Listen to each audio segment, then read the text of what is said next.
Did you know that over 2 billion people live in countries where basic living conditions are a daily struggle? Imagine waking up every day in a place with constant fear of violence, poverty, and no access to clean water. Today, we're diving into the 10 countries that are considered the absolute worst to live in. Stick around, it's going to be eye-opening. Welcome back to our channel, everyone. Today, we're tackling a heavy topic, the 10 countries that are the worst to live in. We'll explore factors like safety, economy, and health that make life in these places incredibly challenging. So, grab a drink, get comfy, and let's dive into this unsettling yet important discussion. So, what exactly makes a country unlivable? Well, there are a few key challenges that these countries face. First off, high crime rates are a major concern. In many places, violence is a part of everyday life, making it dangerous just to walk down the street. Then there's poverty. Millions of people struggle to meet even their basic needs, like food and shelter. Political instability is another huge problem. Governments that can't keep control often lead to civil unrest, which makes it tough for people to feel safe in their own homes. And let's not forget about the lack of basic services. Imagine living somewhere where you can't rely on consistent electricity, clean water, or healthcare. These challenges create a perfect storm for a life filled with hardship and uncertainty.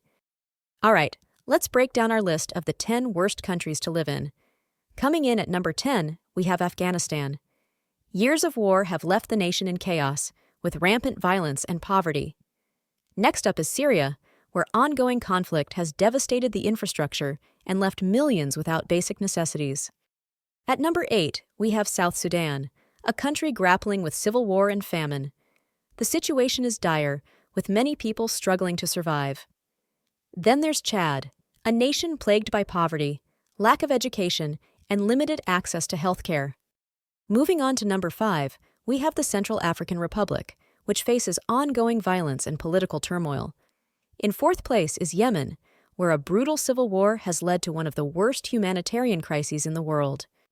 At number 3, we have Venezuela, where political and economic collapse has caused severe shortages of food and medicine. In second place is Haiti, which continues to suffer from poverty, corruption, and natural disasters. And finally, the number 1 worst country to live in is Somalia, plagued by constant conflict, piracy, and lack of basic services. Each of these countries carries a heavy burden, and the struggles faced by their residents are heartbreaking. Let me share a particularly shocking story from Somalia. In 2011, the country faced a devastating famine due to drought and conflict, leading to the deaths of thousands, including many children. Aid organizations reported that families were forced to make impossible choices, like whether to feed their children or save what little they had. This heartbreaking situation really encapsulates the struggles faced by residents in Somalia and highlights the dire need for assistance and change in these areas. So, to wrap things up, we've discussed the 10 countries that are the absolute worst to live in. From high crime rates and poverty to political instability and lack of basic services, these nations face overwhelming challenges that impact the daily lives of their residents. It's crucial that we recognize these issues and work towards solutions that can bring hope and improvement to those suffering. Now, I want to hear from you. What do you think about the issues we discussed today? Have you experienced life in any of these countries, or do you have thoughts on how we can help? Drop your comments below and let's get a conversation going. And if you enjoyed this video, don't forget to like, share, and subscribe for more content like this. Thanks for watching, and see you next time.